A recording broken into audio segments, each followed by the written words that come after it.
नमस्कार विद्यार्थी मित्रांनो, या लेक्चर मध्ये आपण ग्रॅव्हिटेशन चॅप्टर मधला सगळ्यात इम्पॉर्टंट जो टॉपिक आहे त्याला सुरुवात करणार आहोत. इम्पॉर्टंट टॉपिकचं नाव काय आहे? Kepler's law. हा इम्पॉर्टंट आहे कारण हा प्रत्येक युनिट टेस्ट असेल, प्रिलियम असेल, बोर्ड एग्जाम मध्ये कंपल्सरी असतो. केप्लरचे 3 लॉ. चलो गाइस, कुर्सी की पेटियां बांध लीजिए क्योंकि अभी उड़ान भरने वाली है. किसके लिए? केप्लर्स लॉ के लिए. एकदम व्हेरी इंपॉर्टंट आहे. तो एकदम शांत दिमाग देऊन, एकदम शांत मन ठेवून आपलं ऐकावं, लक्ष द्यावा आणि बघावं. चला सुरुवात करू. पहिले काय आहे, केप्लर जो आहे त्यांनी काय स्टडी केली की प्लॅनेटरी जे प्लॅनेट आहे त्याची मोशन. पण गॅलिलिओ नावाचा सायंटिस्ट आहे, त्यांनी टेलिस्कोप जो असतो ना, टेलिस्कोप असा ते डिस्कवर केला आणि प्लॅनेटची मोशन पोझिशन कुठं आहे त्याच्यासाठी. पण जो टेलिस्कोप आपण डिस्कवर केला म्हणजे गॅलिलिओने डिस्कवर करायच्या आधी पण जी प्लॅनेटची मोशन आहे आणि त्याची जागा, त्याची कशी पोझिशन आहे ते तेव्हा पण स्टडी केलेली जायची गॅलिलिओच्या आधी पण. ओके, मग तेव्हा कसे करायचे ते त्यांच्या पद्धतीने की कुठं काय वगैरे. आणि त्या स्टडीचा खूप सारा डेटा होता. तो डेटा स्टडी केला कोणी? केप्लर्सनी काय केलं, प्लॅनेटची जी मोशन आहे, पोझिशन आहे, प्लॅनेटली प्लॅनेट कसा फिरतो, त्याचं कधी चेंजेस येते, ते सगळा डेटा गोळा केला, त्याच्यावर स्टडी केली आणि 3 लॉ दिली. त्यालाच केप्लर्स लॉ म्हणतात. काय केप्लर लॉ म्हणजे नेमकी काय? Kepler stated 3 law describing planetary motion which is called Kepler law. म्हणजे की केप्लरनी 3 लॉ दिले. काय? कशासाठी? प्लॅनेटरी मोशन साठी. प्लॅनेटची जी मोशन आहे त्याच्यासाठी 3 लॉ दिले, त्यालाच केप्लर्स लॉ म्हणतात. ओके, चला लिहा. काय इथं 3 मी आता हे लिहिलं, पण तुम्ही जेव्हा लिहिसाल परीक्षेमध्ये मध्ये THREE 3 त्या पद्धतीने. Okay, Kepler's give 3 law describing planetary motion is called Kepler's law. चला, प्लॅनेटच्या मोशन बद्दल त्यांनी सगळी चर्चा केली, त्यालाच केप्लर्स लॉ म्हणतात. ओके, फर्स्ट लॉ काय आहे? The orbit of a planet is an eclipse with sun at one of the foci. काही कळलं का? नाही, काही कळलं नाही ना. चला एक यामधल्या वर्ड्स आपण समजून घेऊ आणि मग बघू. बघा आता हा इक्लिप्स, फोकाय, ऑर्बिट म्हणजे नेमकी काय, म्हणजे तुम्हाला एक तोडून सांगतो म्हणजे आपल्याला फर्स्ट लॉ इझिली कळेल. ही जी आहे ही डायग्राम आहे केप्लरची. हा जो प्लॅनेट आहे तो असा फिरतो आणि त्या प्लॅनेटरीच्या मोशनवर त्यांनी काढलेला आहे.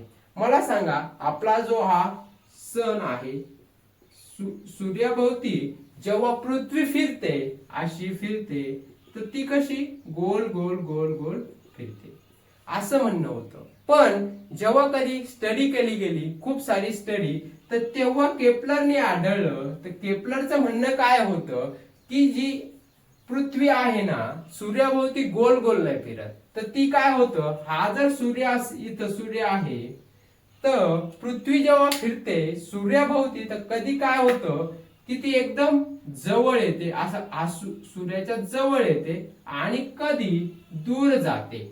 ओके, आता हे थोडं वेगळं झालं, पण काय नाही, त्याला बघून घ्या. काय म्हणतात ते की जेव्हा सूर्याभोवती फिरते तेव्हा पृथ्वी, हा जो सूर्य आहे त्याच्या भोवती जेव्हा पृथ्वी अशी फिरते, तर तेव्हा काय होतं की जेव्हा ती फिरताना अचानक काय होते, जवळ येते आणि कधी दूर जाते.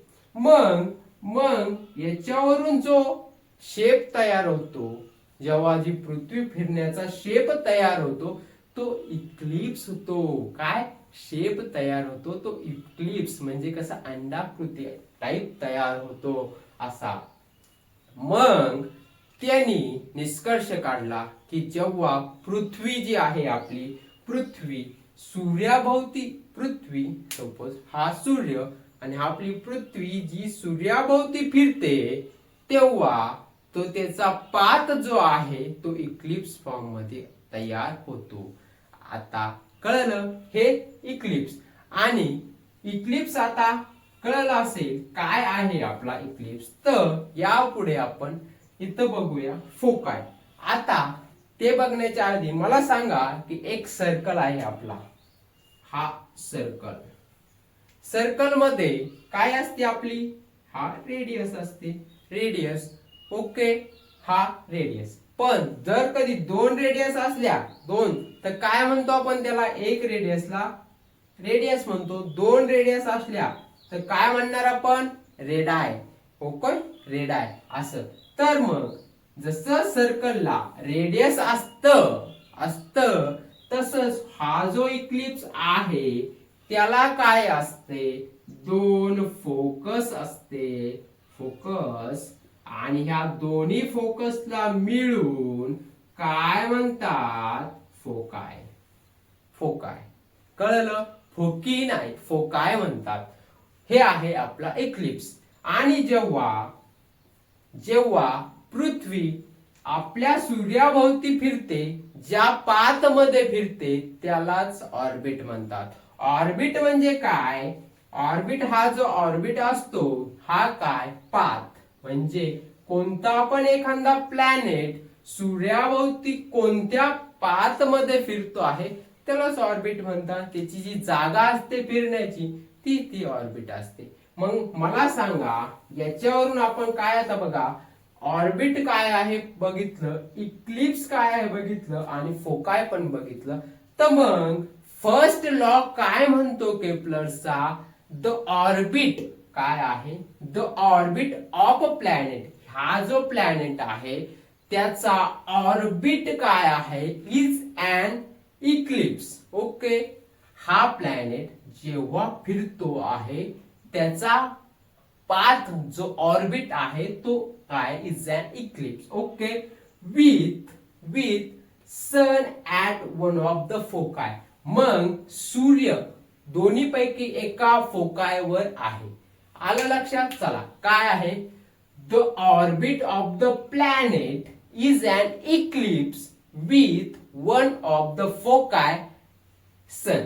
काय, with sun at one of the foci. हे केप्लरचा पहिला लॉ आहे. काय नाही, सिंपल आहे हे. ह्या डायग्राम वरून तुम्ही लक्षात ठेवू शकता. यामध्ये ऑर्बिट आणि इक्लिप्स आणि फोकाय, इलिप्स, हे 3 पॉइंट लक्षात ठेवायचे. चला, फायनली काय आपण एक बघून घ्या काय केप्लर्सनी काय केलेलं आहे. केप्लर्सनी 3 लॉ दिलेले आहे डिस्क्राइबिंग द प्लॅनेटरी मोशन.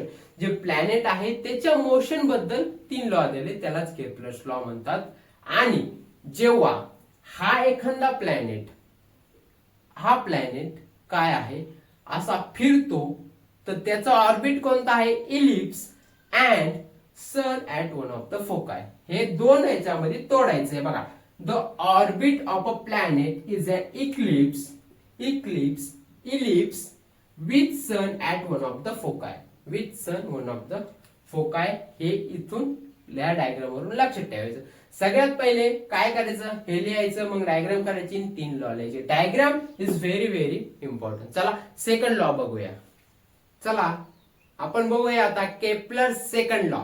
आता पहिला लॉ आपण केप्लरचा बघितला होता आणि आता सेकंड लॉ बघू. सेकंड लॉ काय आहे आपला, the line joining the planet and the sun swipes equal area in equal interval of time.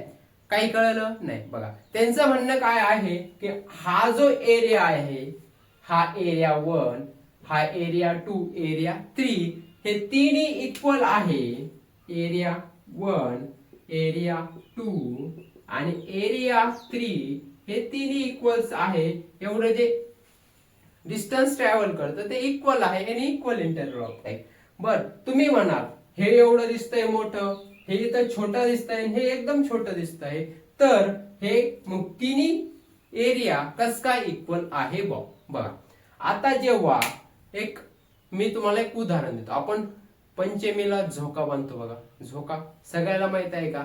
तर जेव्हा तुम्ही झोका चढवता असा वर तर त्याची स्पीड काय होते, स्पीड कमी होते. आणि जेव्हा खाली येतो झोका तेव्हा स्पीड काय होते, जास्त होते. म्हणजे काय करू आपण, ही जमीन आहे, जमिनीच्या रिस्पेक्ट बघू. जमिनीपासून जेव्हा झोका वर जाईल तेव्हा तेव्हा काय होतं, स्पीड कमी होते. आणि जेव्हा जमिनीच्या जवळ येईल तेव्हा स्पीड वाढते, हो ना. असं जाऊन खाली गपकन येतो. ओके चला, मग ह्याच्यावरून काय बुवा तुम्हाला सांगायचं आहे, तर इथं सांगायचं तात्पर्य काय आहे की जेव्हा हा जो प्लॅनेट आहे, प्लॅनेट सूर्याच्या जवळ असतो, जवळ, तेव्हा त्याची स्पीड काय असते, फास्ट असते. मग हा फास्ट असते, स्पीड काय असते, फास्ट असते. सूर्याच्या जवळ जेव्हा प्लॅनेट असतो त्याची स्पीड काय असते, फास्ट. आणि जेव्हा हा प्लॅनेट सूर्यापासून दूर जातो तेव्हा त्याची स्पीड काय होते, कमी होते, काय होते, स्लो. आणि जेव्हा आणखीन दूर जातो तेव्हा काय होते, स्लोवेस्ट होते. म्हणजे जवळ असला तर स्पीड त्याची काय असते, जास्त, थोडा दूर गेला तर कमी, आणि आणखीन दूर गेला तर एकदम कमी. मग तिथं तेवढं डिस्टन्स, आता सपोज एवढं डिस्टन्स त्यांनी ट्रॅव्हल केलं 10 किलोमीटर, आणि त्याला लागणारा जो वेळ आहे तो सगळीकडे सारखाच आहे, कारण की त्याची जी स्पीड आहे त्याच्यावर डिपेंड आहे ना. ओके, ते आपल्याला फॉर्म्युलाच माहिती आहे ना, SPD, speed is equal to distance upon time, त्याच्यानुसार. ओके, आलं लक्षात. आता मग त्यांचं म्हणणं काय आहे की हे जे एरिया आहे तो ट्रॅव्हल करतो, तो इक्वल एरिया करतो in equal interval of time. आणि ते कशामुळे होतं, स्पीडमुळे होतं. ओके चला, आता आपण तो प्रॉपरली बघूया काय आहे तो law. The line joining the planet and the sun, हा पहा, line joining the planet and sun, हा प्लॅनेट आहे. आणि ही line joining the planet and sun sweeps म्हणजे काय, क्रिकेट खेळताना स्वीप शॉट, सुपला शॉट, सूर्यवंशा, स्वीप सेट म्हणजे असा स्वीप्स इथपर्यंत गेला, sweeps equal area in equal interval of time. म्हणजे हा आपला सन आणि हा प्लॅनेट, हो sun, the line joining between planet and sun swipes equal area in equal interval of time. हा इथं जॉईन करू, हा प्लॅनेट इथं असला तरी पण आणि हा प्लॅनेट इथं असला तरी पण काय होतंय, line joining between the planet and the sun swipes equal area in equal interval of time. आणि ते कशामुळे होतंय, तुम्हाला दिसतोय अरे मोठा आहे इथं, छोटा आहे आणि इथं छोटा आहे, पण नाही, ते कशामुळे होतं, ते स्पीड वर डिपेंड आहे म्हणून ते होतं. आणि त्याच्यावरूनच त्यांनी निष्कर्ष काढला काय आहे की line joining between the planet and the sun swipes equal area in equal interval of time. बघा, the line joining the planet and the sun swipes equal area in equal interval of time.